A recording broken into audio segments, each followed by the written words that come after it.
Hello mga kapakpak, as you can see may malaking strawberry dyan. Ibig sabihin, ako po ay nasa strawberry farm dito po sa La Trinidad. Ano?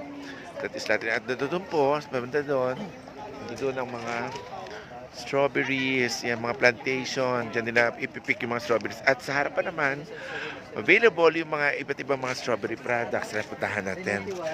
Merong mga strawberry jams. Ayan, may 4 for 100, may 3 for 100, may ubi jam, may strawberry bonnet, basta anything strawberry, oh. Strawberry bag. Yan siya, at saka mga ibang mga mountain products from Baguio. O, diba? Pati ultimong mga strawberry keychains. Meron, at eto na ang strawberry wine. Ayan, puro strawberry wines.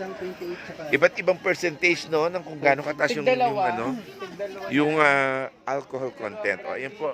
At saka over here, strawberries naman banda doon. Fresh strawberries doon. Magkano kilo ngayon?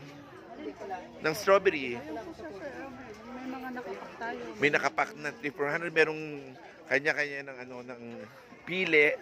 Ayun yung mga nakapak, pupuntahan natin para makita nyo. Yung mga nakapak. Ay, ito, kasi ito, kulangot. Hindi pa kulangot na po. Ayun, yun. Mga strawberries. Nakapak na.